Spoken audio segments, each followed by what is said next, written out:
The rocks. Very nice, very good. Have you guys been here before? Yes, this is our second time. Second time? But This first First time? When was the last time you guys were here? 3 years ago. Years ago? We celebrated his third birthday. Where are you guys from? San Jose. San Jose. Okay, so not Yeah. too far. Before, welcome to the world famous San Diego Zoo. And we're going to see about 75%, almost 80% of the zoo on this part. Like I said, we will be making one stop down at Panda's. We are celebrating our birthday this year. We are celebrating 102 years old. We are not the oldest zoo in North America, but we are up there. And we're not the biggest either. We're about 120-ish acres. And we're not the biggest, but we are up there as well. You can definitely spend an entire day here and still not quite see everything you wanted to see, especially when it's crowded and hot. That always makes it tougher. I think for being over a century old, we look pretty good. What do you guys think? I mean, like many Southern Californians, we've had a little bit of work done throughout the years. We're constantly trying to reinvent, rebuild our animal exhibits. Every couple of years or so, there are brand new, innovative ways of creating exhibits and designing exhibits so that we can give our animals the happiest and healthiest, most natural exhibit possible. So we're always kind of under construction. We actually just finished probably our largest and one of our most expensive exhibit expansions we've ever done, which was Africa Rocks, and I heard that my friends in the back have already been there. What did you guys think of it? Oh, it's fantastic. Yeah, and you know what? It used to be a very, very steep canyon, like the one that we're about to go down. It used to be called Dog and Cat Canyon, and it was pretty steep. And when they built that area, they brought in a ton of dirt and soil to fill it in so that you kind of barely even know that you're walking up the hill. Did it feel like you were walking up the hill? No. Not too bad. It zigzags, so it doesn't ever feel like you're going straight up. With yellow So it's flowers. very nice. It used to look like the canyon we're about to go down right now. This is Center Street. Now it used to be known as Bear Canyon. And that's because most of the bears that we had here at the zoo at the time lived down here. And most of them still do live down here. Ooh, it's a nice one. Let's see if we can see this first bear on the right. Riley, Raishan. Go find the bear. There. Go find the bear. Do we see it? No? Where's the He's bear? there. Oh, he is out. He is out. You guys want to jump in and take a picture? He is never out. You guys are welcome to take a picture and get out if you want. He is never out. Go, go, go, go.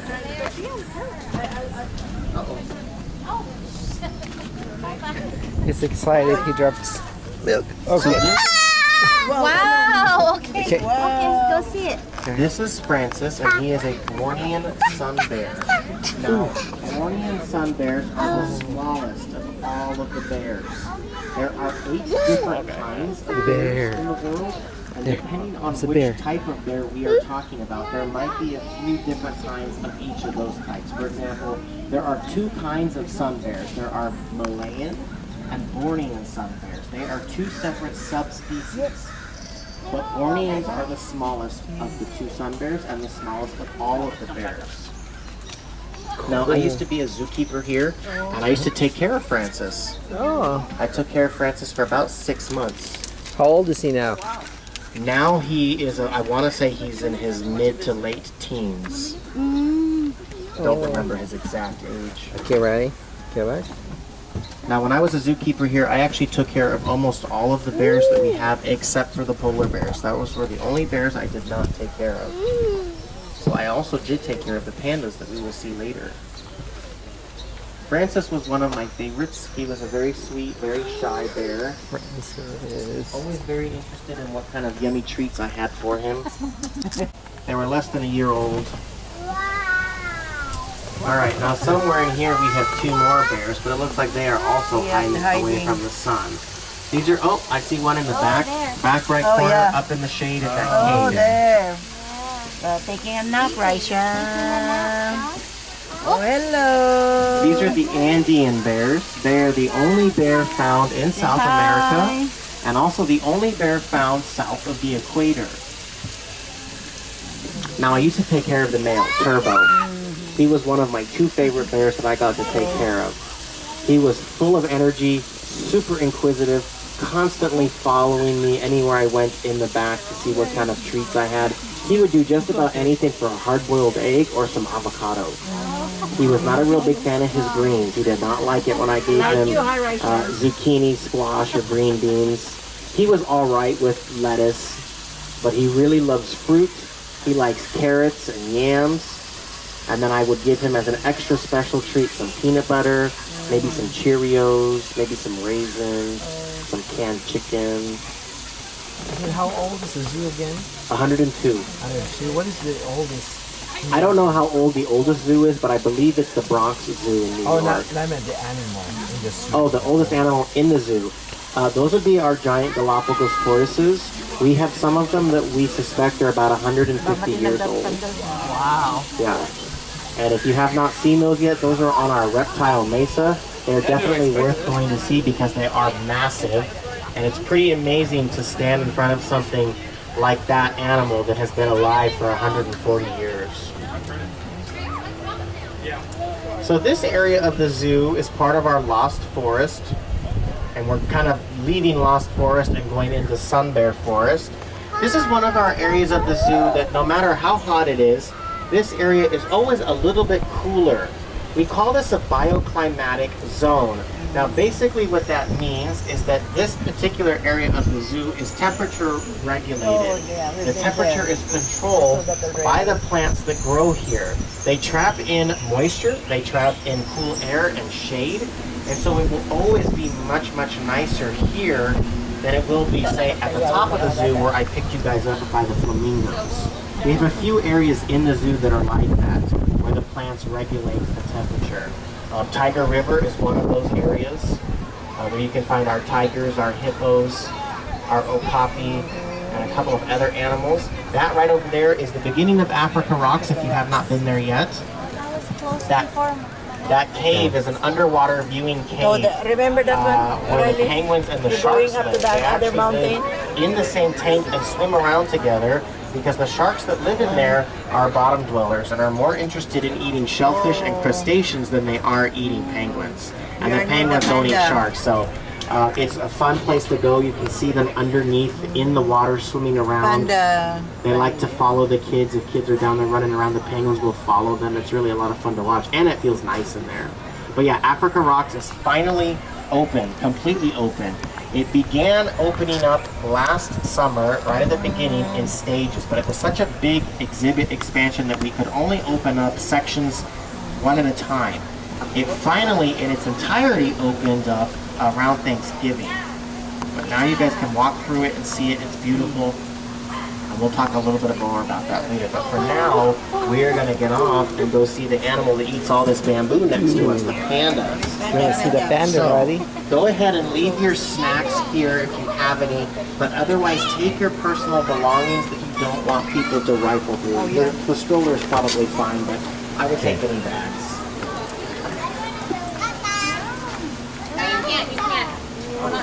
Go see the panda.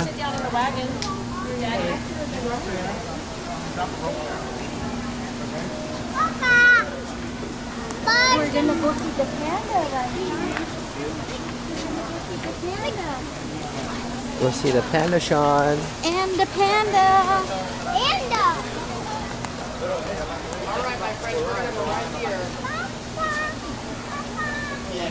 So normally the line is way down there. This is our little VIP door where we get to come through. Pandas are very shy. They don't like a lot of loud noises, so we're going to try and contain our excitement, okay?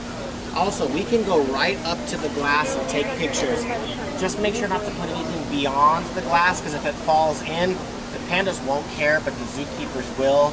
And then I'll get in trouble, and then you guys probably won't get your stuff back. So, as long as everything stays on this side of the glass, we are good, okay? Alright, we're going to walk You hear on that, in. Riley?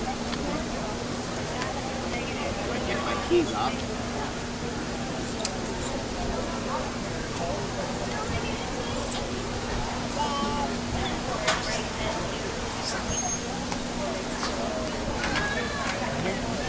go out.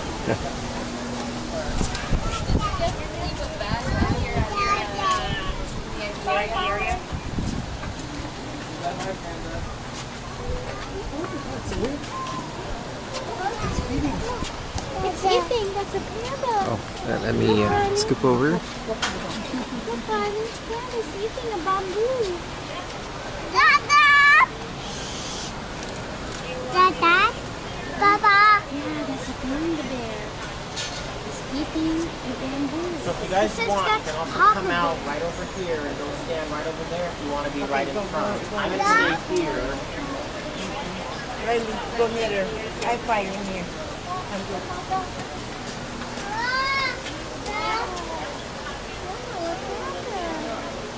Wow.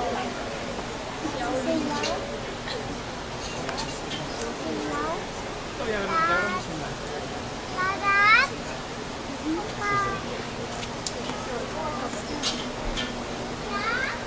It's better than I'm sleeping.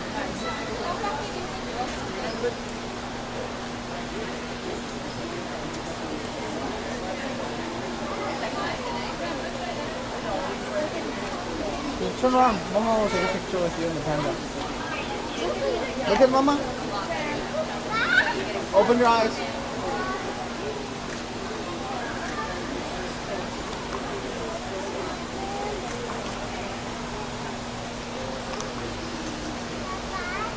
Nice.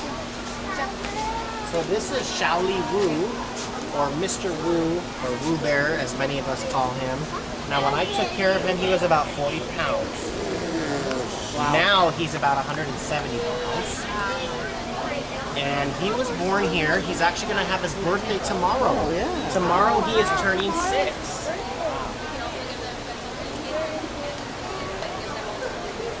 Now he's eating bamboo, which is the favorite meal of a panda. 99% of what they eat is bamboo. Now, depending on what type of bamboo they're going to eat, they're going to eat different. He's a lot bigger than you, though. But he eats 30 pounds a day, so. Yeah, but he poops 50 times a day. Oh, really? It's continuous then. Yeah, I mean, when you eat that high fiber diet like Yeah. That's right, right. high fiber diet. You need a high fiber diet, Riley. Not bamboo, but And even though he is the youngest panda that we have here at his current age of almost 6, Charlie Wu is actually kind of a teenager or a later juvenile in the panda world. So not a cub anymore, but not quite fully grown yet either. He currently weighs around 170 pounds. To put that into perspective, Bayun, the first panda you saw, is around 225 pounds. That's a pretty static weight for her. And she's also kind of large for a female. A little further down, and we'll have a little Female pandas section. will usually weigh around 150 Further down. to 250 pounds, as opposed to a male 200 to 300, sometimes up to 300. oh, they have a nice butt. Very nice. But both pairs are currently working their weights. Okay, go ahead. I'll go last. All pandas. And bam. So this is his mom, Bayun, and she's going to be 27 years old the first week of September, on the 7th. Now, she's a lot bigger than him, right? You can see how much bigger she is. She's about 220 pounds right now, and she fluctuates between about 210 to 230. Her biggest that she's ever gotten to is about 250. For a female panda, she is on the larger side, always has been. Whereas her son, Mr. Wu, that we saw already, has always been smaller for a male his age. So how come they're apart? So that's a question that we get asked all the time. It's very normal. Pandas are solitary. In fact, the only large carnivore, the only large predator, and technically even though they eat plants, they are considered a carnivore, but the only large carnivore that eat the only large carnivore that live in a group, that live in a social group, are lions. Otherwise, all other big cats and all bears in their natural wild habitat live alone and are solitary. Panda cubs only live with their mothers for the first 18 months of life, and then mom weans them and they go off and they're separate on their own. At that age, they're big enough and strong enough that they can feed themselves and protect themselves, and they become competition for space and for food. So he's well beyond 18 months old. He would not be welcome in her space. She would most definitely become aggressive with him, even though he is her son. So a lot of people will come and they'll see our pandas, or even a couple other animals, and they go, oh, they're alone, they must be sad and lonely. Truth of the matter is, many animals do live alone in the wild and don't live in social groups. For us, that's a very strange concept because we as humans are very social. For us, it's very strange, the idea of living alone. But many animals do not pair up and mate for life. Many animals, the males, do not help raise the offspring. So it's very normal for them to be on their own, and they're actually happier and healthier and safer on their own, because if they were together, they would most definitely fight and be very aggressive with one another. Now, some of the bears that we have here live together, like our grizzly bears. They're brothers. They've been together their whole lives. They seem to enjoy each other's company. In the wild, that would be unusual. In the wild, they would not be together. And if they were together here and started to fight or become aggressive with each other, then we'd have to separate them. But so far, they do very well together. So the goal here is to bring them as close to their natural habitat as possible. Yeah. Now, she's had 6 babies here. She's the most famous panda in the world outside of China. All of her babies have survived to adulthood. She is a great-great-grandmother. Wow. That first cub that was born here has had 13 cubs of her own. She lives in China. And that first cub that was born here was also the first time a panda cub had been born in the US that survived. Prior to that first cub, there had not been panda cubs born here that lived. They either died early on in life or were stillborn. So her first cub, Wame, was the first one to survive to adulthood.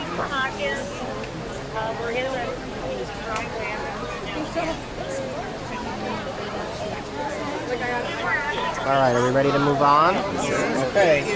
I'll let you guys lead the way. We're going to go out this direction, and I'm going to close this behind us. We're going to head back to the cart.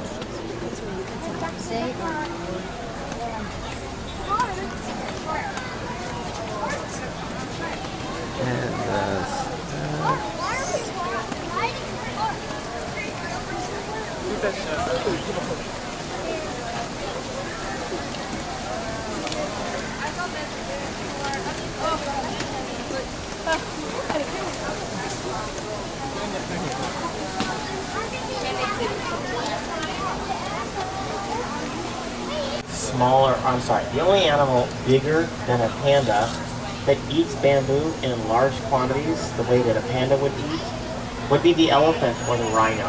And that's because they have very big, very powerful teeth and jaws, and that allows them to chew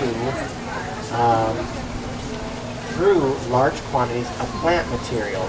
But anything smaller than an elephant or a rhino isn't going to really bother eating bamboo. Now, some animals might eat bamboo leaves, but none of them eat the stalk, the hard woody part, like the pandas, the elephants, and the rhinos. So they are a highly specialized animal.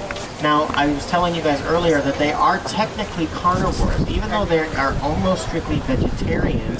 As a bear, a true bear, they are considered carnivores because they have sharp claws and sharp teeth and canine teeth, which evolved in mammals specifically for eating meat. Now, why they went vegetarian, we don't really know. We don't really know when it happened, and we don't really know why it happened. But at some point in their evolutionary path, they became vegetarians. Now, this is where the line for pandas starts. Right here. And it goes for about an hour and a half to an hour and 45 minutes. No, they're all kind of separate. Depends. Now, when the pandas are active and awake and eating, the line goes even slower because everyone wants to stop and take pictures and watch for a while. But when nothing's happening, it moves fairly quickly. So we're pretty lucky that we got to bypass all of that. Nice. Now, over here on the right, this is our Asian leopard area. We've got 2 different kinds of leopards that live here. We have snow leopards, And we have the Amur leopard. Now the Amur leopard is a very rare and endangered species. It's probably the most endangered species of cat on the planet. One of the most rare and endangered species that we have here at the zoo. And we just had 2 cubs born here about 2 months ago. It's the first time we've ever had that kind of leopard born at our zoo in the 102 years that we've been open. There are more of them in zoos than there are in the wild. There's about 200 to 230 in zoos throughout the world. There's only about 60 to 70 in the wild. So it is a very rare, very endangered species of cat. We're so happy to have had 2 babies born here just 2 months ago.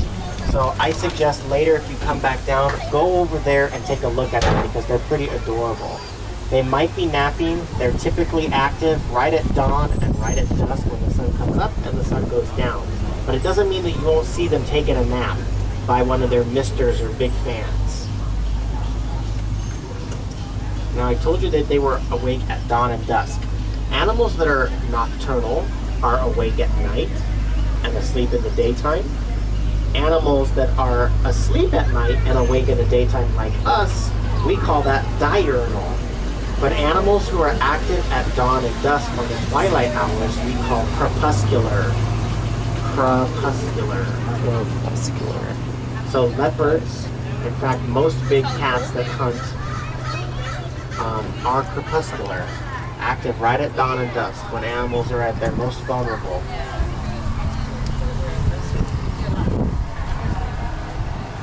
Now this hill right here, we're about to go up this hill. One of the worst hills in the whole zoo to have to walk up. It is a tough one, especially in the summer heat when there's crowds. It can take you quite a bit of time to walk up this very steep hill. Thankfully we have this cart, and as soon as I get to the steeper part, I'll floor it, but we still will probably be moving about this speed we're going right now. Now this is the 163 freeway coming up right in front of us. When the zoo was built 102 years ago, cars weren't really a thing, and neither were freeways. So it was built much after the zoo was built. People are always surprised that we have a zoo in the middle of the city, but truthfully, the city wasn't here when the zoo was built. It wasn't like it is today. This freeway used to be part of the San Diego River system. This is me flooring it, by the way. As fast as we go up this hill.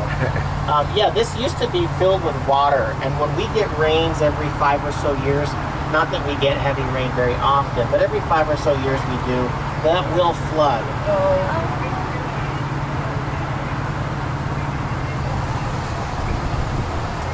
All right, this is the northern frontier. This is where we can find our polar bears, our reindeer. We have some Arctic fox, and we have an Arctic aviary in here as well with some birds from the Arctic.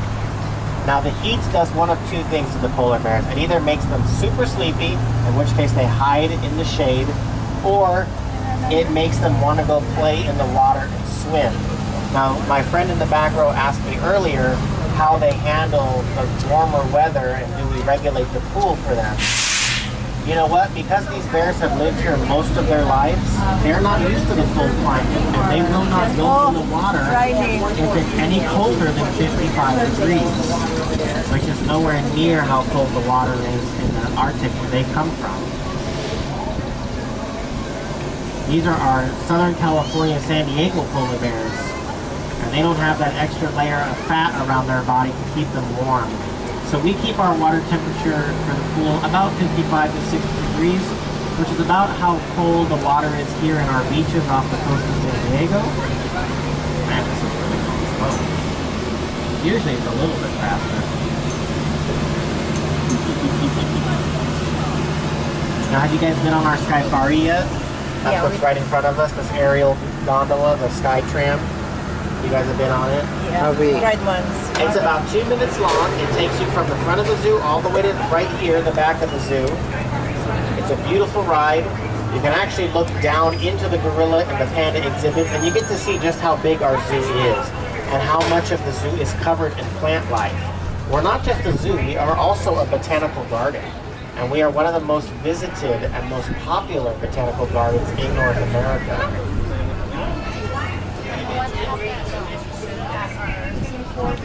Now, many of the plants that we grow here are very rare and endangered, like many of the animals we have here. And then also a lot of the plants that we grow here are food that we feed to our animals. They provide a food source.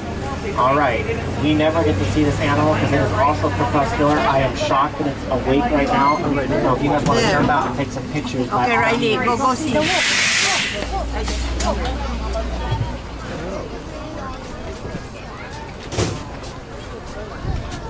Okay. Yeah, it doesn't even... Yeah, he's gone. So this is the maned wolf. It's not a true wolf. It looks more like a fox, doesn't it? A fox with very long legs. In fact, a lot of people call them foxes on stilts. But they're Yeah, he's neither a good. fox or a wolf. They are actually their own family group within the dog family, within the Canidae family. They are Right there. Wolf, yeah.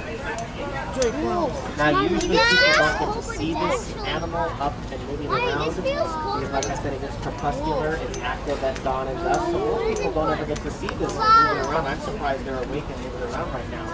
But usually people can smell them before they leave. I don't know if you can smell that right now. Alright, it's got a bus coming up behind me, so I'm just going to go forward. Don't worry, you guys will look at them, but I'm going to go forward and grab them for the bus.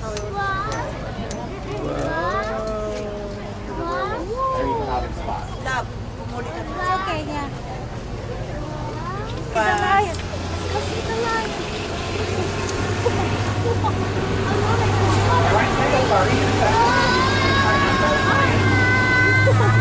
Two big ones. Wow. Yeah. Oh my goodness.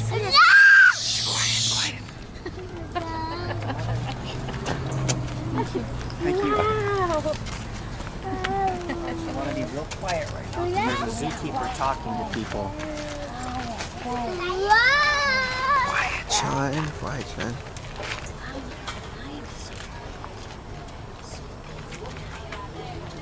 Ew. So this is Mbari and Etosha.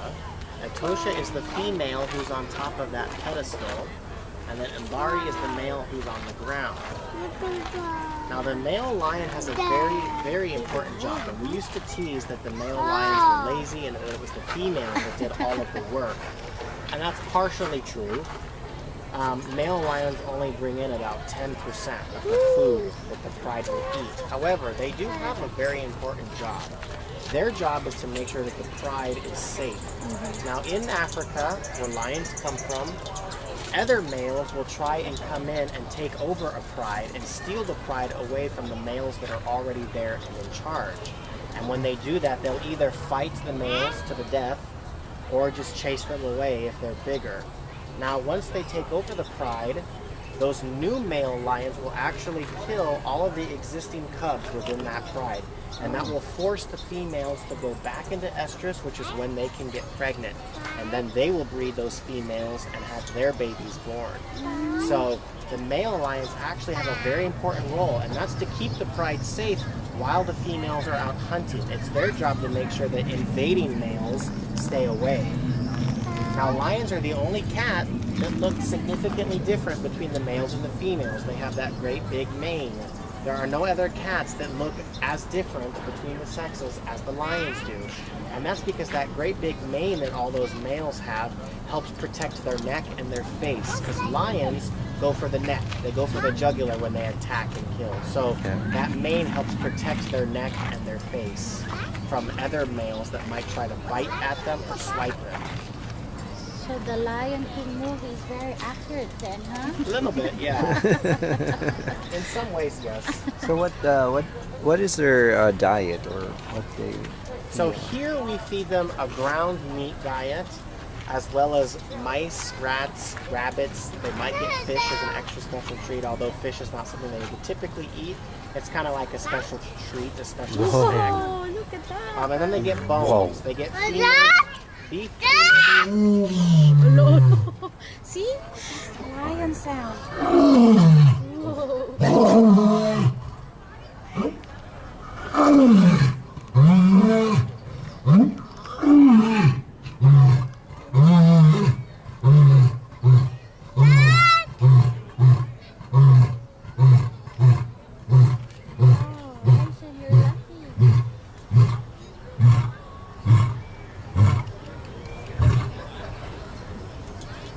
And he's done.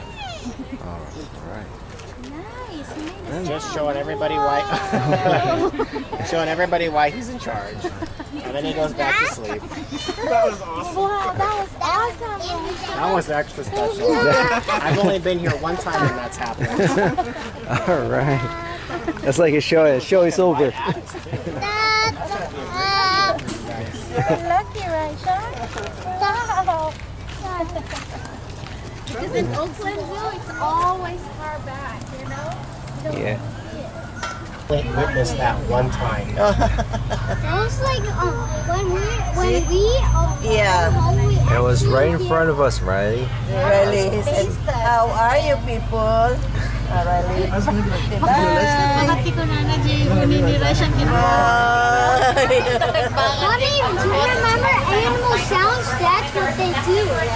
They actually make a sound so they can make Yeah, it's scary, huh?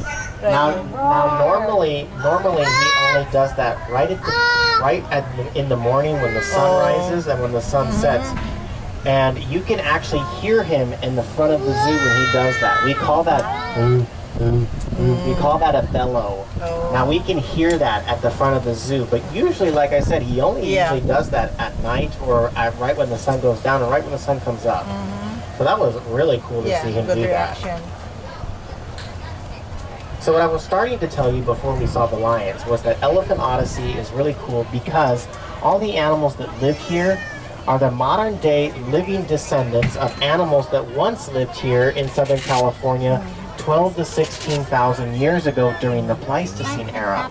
So we used to have mammoths and mastodons. We had American lions, leopards, jaguars, cheetahs. We had giant ground sloths that were the size of grizzly bears. We had birds big enough to pick you up and fly away. We had lots and lots of animals that are much, much bigger than the animals we have today. Now we call them megafauna, and even elephants by today's standards are not quite big enough to be considered megafauna. So we had mammoths and mastodons here in San Diego, all throughout Southern California, and they did not necessarily have a bunch of woolly hair like the woolly mammoth did. Some of them were hairless. San Francisco, so. Now we have two kinds of elephants here, African and Asian. We have a total of 4, 2 female African, 2 female Asian elephants. They are an older group of ladies. We do not have a breeding herd here. Like that? Oh my goodness. Now this big building right here that we're about to see is our Elephant Care Center. So our elephants come in here every morning for a bath. Training. And the zookeepers will give them a quick once-over to make sure that they're nice and happy and healthy. Make sure that they don't have any cuts or scrapes or bruises anywhere, just to make sure that they're all good. So they'll come in here for a bath. They might come in here to get some medication if any of them need any.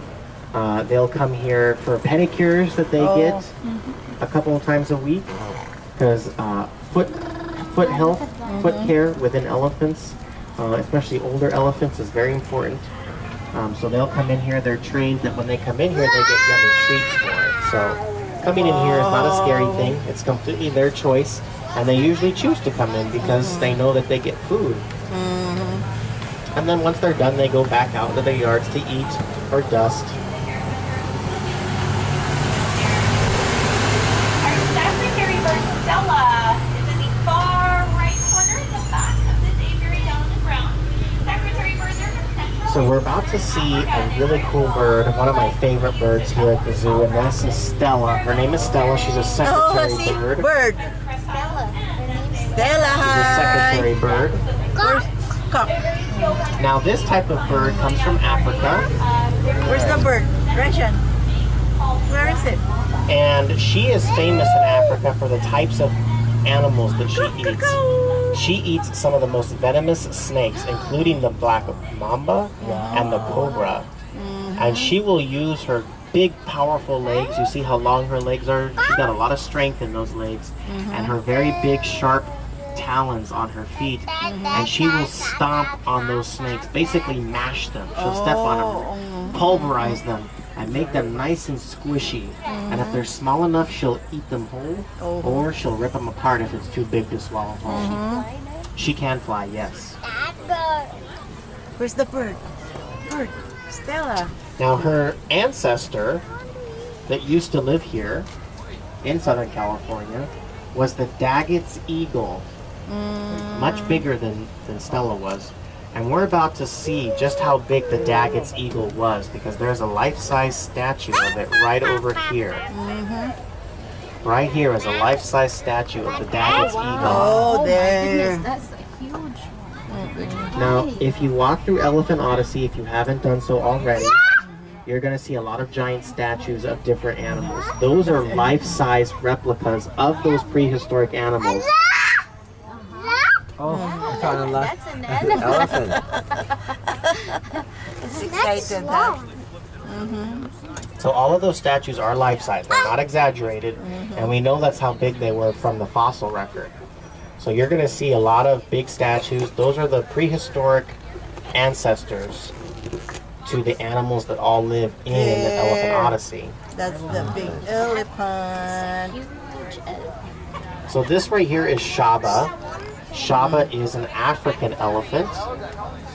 Now there's a lot of different ways that you can tell the Africans and the Asians from apart. But the easiest way to tell an African and an Asian elephant apart are the ear size.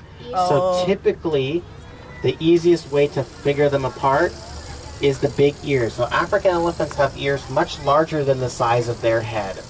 And if you use your imagination, their ear shape looks like the continent of Africa where they come from. On the other hand, you have the Asian elephant, which has much smaller ears. And if you squint a little bit and use your imagination, their ears look like the shape of the country of India. Now, not all Asian elephants come from India, but many do. Now, Shaba is showing you her big ear right there, so you can see how big it is. It looks like the continent of Africa, a little bit. See, his trunk looks like the bun. It's a nice little cheat sheet for you. Now, another difference between them is that African elephants, both the males and the females, will grow those ivory tusks. Whereas in the Asian species, only the males grow tusks. Some females will have very small ivory tusks, but usually no longer than a few inches. Yeah, that's a big toy with some food inside of it. She heard it being raised. I don't know if you heard that click, click, click, click noise that was coming down. It was lowering down so that she could reach it. Got some hay up in there. Oh, look the way he eats, Aurelio. Why does she eat with her trunk? Well, it's like her hand. So her trunk is her nose, it's her hand, it's her upper lip. It's a very important tool. Probably the most important thing on the body of an elephant is its nose. Now it has over 100,000 muscles and tendons, more than we have in our entire body. Now she can pick up a dime off of a flat surface with her nose, or she can rip a tree out of the ground. That's very precise. See? That? What's that? Where's the elephant? Where's the elephant? Oh, just one more. There again. No. There, Raishan. There again, It's an Raishan. Asian one. Smaller ear. Go ahead. Would you be available to stay for another DT today? Unfortunately, I cannot. I'm headed out of town. This is a smaller ear.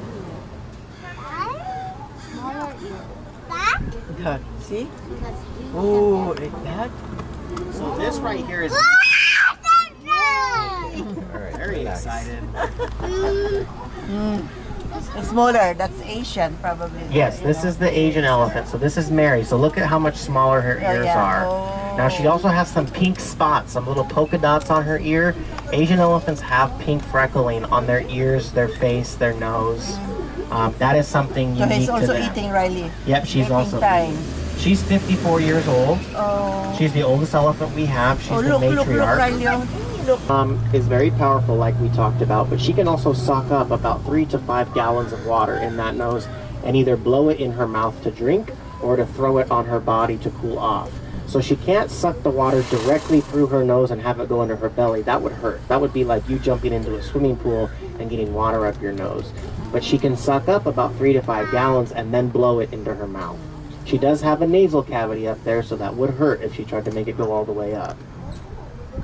Now see, she's an Asian elephant and a girl, so she doesn't have the tusks. But elephants are still having a really hard time with poaching. In fact, we still lose it for luck. Riley. Raishan. See? Wow, you guys got lucky today. You guys get all the good stuff. People don't usually get to see them fly. Yeah. Oh! Wow! They're showing off right now. Yeah, this. Oh, see? Oh, see that one, no? Saw you. They know you're here. So this is the California condor, a member of the vulture family. And they are the largest flying bird in North America. Now they have a wingspan of about 10 feet long. Where is he? Now this animal was almost completely gone. It was at the brink of extinction in the 1980s. There were only 22 of them left. And the San Diego Zoo, along with a few other zoos on the West Coast, were given permission to go out and capture the remaining California condors that existed to bring them in for emergency breeding. Now today, because of that breeding that we did, we have over 400 of them. And more than half of them have been released back out into parts of Oregon, California, Arizona, Baja California, and Mexico. So this bird was literally at the brink of extinction. 22 of them left. And now we have over 400. So that is a huge, huge success story. Finished with the tour, but I hope you guys had fun and enjoyed yourselves. We got to see a lot of extra special things today that we typically don't get to see on these tours. Like those lions that were, well, the one lion that roared and the condors flying. That was awesome. Even for me, that was awesome, and I'm here every day. But I hope you had fun. I hope you guys learned a lot of new things that you can take back with you to share with your family and friends. You know, ending the fight against extinction is going to be a tough battle, and we can't do it without you guys and your help. And you just coming here and being here is making a difference. All of the tickets that you buy, the proceeds from tour tickets, admission tickets, membership tickets, even when you buy a snack at the restaurants or you buy a gift at the gift shop, a souvenir, proceeds from everything goes back to our Wildlife Conservancy. And that's how we're able to support all of those countries and those 170 projects around the world. On top of the fact that we're 102 years old, it costs a lot of money to keep us up and running, to take care of our animals, to make sure they're happy and healthy. And we would not be able to look this beautiful after 102 years without your guys' help. So I appreciate and applaud you guys for being supporters of zoos. I thank you for coming and spending the day here with us and with me for an hour. I hope you guys had fun. Don't forget to get those coupons from me before you leave, okay? All right. But thanks again, you guys. You guys were a great group. I'm glad you guys had fun. Enjoy the rest of your day here. Thank you. You're welcome. I get to hear a live roar of lion. Woohoo!